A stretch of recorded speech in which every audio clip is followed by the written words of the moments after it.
السلام علیکم ورحمۃ اللہ وبرکاتہ۔ آج میں آپ کے سامنے سورہ حامیم سجدہ کی آیت نمبر 44، 45 اور 46، 44، 45 اور 46 کا ترجمہ لے کر حاضر ہوں، سماعت فرمائیے۔ اعوذ باللہ من الشیطان الرجیم، بسم اللہ الرحمن الرحیم۔ اگر ہم اس کو اجمی قرآن بنا کر بھیجتے تو یہ لوگ کہتے کیوں نہ اس کی آیات کھول کر بیان کی گئی ہیں۔ کیا عجیب بات ہے کہ کلام اجمی اور مخاطب عربی۔ ان سے کہو یہ قرآن ایمان لانے والوں کے لیے تو ہدایت اور شفا ہے، مگر جو لوگ ایمان نہیں لاتے ان کے لیے کانوں کی ڈاٹ اور آنکھوں کی پٹی ہے۔ ان کا حال تو ایسا ہے جیسے ان کو دور سے پکارا جا رہا ہو۔ اس سے پہلے ہم نے موسیٰ کو کتاب دی تھی اور اس کے معاملے میں بھی یہی اختلاف ہوا تھا۔ اگر تیرے رب نے پہلے ہی ایک بات طے نہ کر دی ہوتی تو ان اختلافات کرنے والوں کے درمیان فیصلہ چکا دیا جاتا، اور حقیقت یہ ہے کہ یہ لوگ اس کی طرف سے سخت اضطراب انگیز شک میں پڑے ہوئے ہیں۔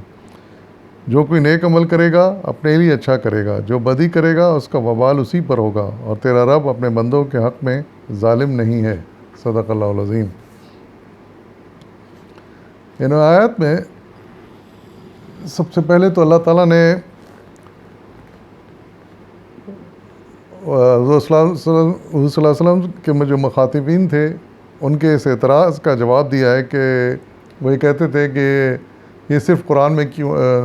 عربی میں کیوں نازل ہوا، دنیا میں اور بہت سی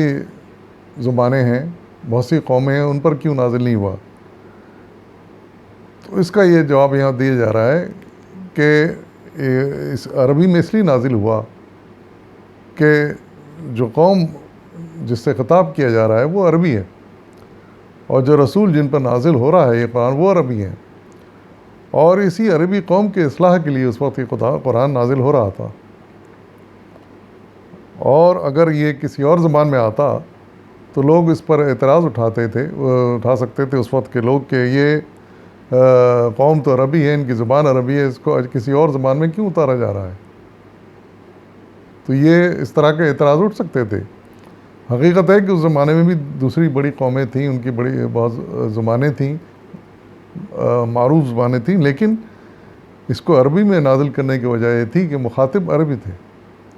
اور سب سے پہلے انہی کے اصلاح کے لیے اللہ تعالیٰ نے قرآن نازل کیا اور رسول صلی اللہ علیہ وسلم کو مبعوث فرمایا۔ تو یہ بے تکا ان کا اعتراض تھا، اور آج بھی اگر کوئی اعتراض کرتا ہے کہ صرف یہ عربی میں کیوں نازل ہوا اور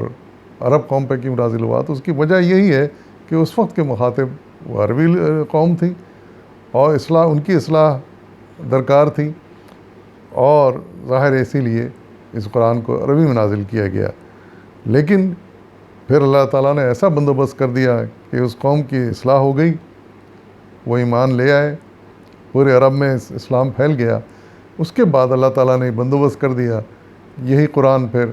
دنیا کی دوسری زبانوں میں منتقل ہوا، اس کے ترجمے ہوئے، اس کی تفاسیر لکھی گئیں دوسری زبانوں میں، اور آج یہ عالم ہے کہ دنیا کے ہر زبان میں اس کا ترجمہ اور اس کی تفاسیر اویلیبل ہیں۔ مشرق سے مغرب تک، شمال سے جنوب تک، کسی بھی زبان میں ہم چاہیں تو اس کا ہمیں ترجمہ مل جاتا ہے، کسی بڑی زبان میں ترجمہ مل جاتا ہے۔ اور پھر کا ارشاد فرمایا جا رہا ہے کہ جو لوگ اس پر ایمان لے آتے ہیں، چاہے عربی ہوں چاہے اجمی ہوں، تو پھر یہ قرآن ان کے لیے ہدایت اور رہنما بن جاتا ہے، اور جو لوگ اس پر ایمان نہیں لاتے پھر یہ ان کے لیے کوئی فائدہ نہیں کرتا، اور ایسا ہوتا ہے جیسے ان کے کانوں میں، سننے والوں کے کانوں میں ڈانٹ پڑ گئے ہوں، ڈھکن لگ گئے ہوں، یا آنکھوں پہ پٹی بن گئی ہو، پھر یہ اس سے کوئی فائدہ نہیں اٹھا سکتے۔ اس سے فائدہ اٹھانے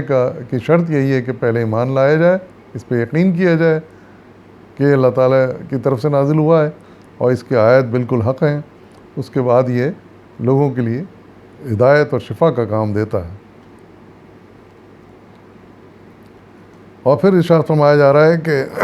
جیسے اعتراض آج یہ اٹھا رہے ہیں کہ عربی میں کیوں نازل ہوا اور کسی اور بڑی زبان میں کیوں نازل نہیں ہوا، تو یہ جو ہے نا اس وقت بھی، اس سے پہلے بھی جو کتابیں نازل کی گئیں تو اس طرح کے اعتراضات اٹھائے گئے، اور اس سلسلے میں مثال دی جا رہی ہے کہ موسیٰ علیہ السلام پہ جب تورات اتاری گئی تھی، جب بھی یہ اعتراض اس قسم کے اٹھے تھے اور اختلاف لوگوں نے کیا تھا، لیکن اللہ تعالیٰ ارشاد فرما رہے ہیں کہ ان کے اس اعتراض اور اختلاف اور جھگڑوں کا فیصلہ چکانے کے لیے اللہ تعالیٰ نے وقت مقرر کر دیا ہے۔ اس وقت بھی وقت مقرر کر دیا تھا، ابھی بھی وقت مقرر ہے، اس لیے ورنہ ان کو سزا بھی دی جا سکتی تھی ان کے اختلاف کی وجہ سے، اور اس فیصلے کو یہ ان کا فیصلہ چکایا جا سکتا تھا، لیکن چونکہ اللہ تعالیٰ نے اس کا وقت مقرر کیا ہے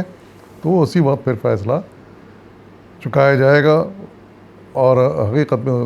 وقت آیا کہ پھر یہ فیصلہ چکا دیا گیا، پورے عرب میں اسلام پھیل گیا اور اس قرآن کا بول بالا ہو گیا، اور پھر ان سے پھیلتے پھیلتے آج یہ عالم ہے کہ پوری دنیا میں اس کا بول بالا ہے، اور یہ اسلام الحمدللہ دنیا میں ہر جگہ پھیل چکا ہے۔ اور پھر آخر میں ارشاد فرمایا جا رہا ہے کہ اس دین کے مطابق، اس قرآن کے مطابق جو بھی عمل کرے گا وہ فائدے میں رہے گا، اس کا دنیا میں بھی اچھا انجام ہوگا، اس کو دنیا میں بھی فائدے حاصل ہوں گے، اور ساتھ ہی ساتھ اس کی آخرت بھی بن جائے گی،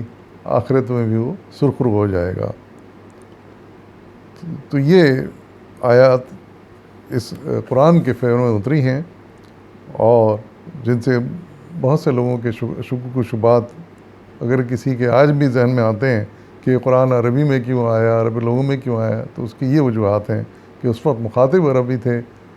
اور رسول عربی تھے، پہلے ان کی اصلاح درکار تھی، اور جب ان کی اصلاح ہو گئی تو الحمدللہ پوری دنیا میں اصلاح کے لیے قرآن پھیل گیا،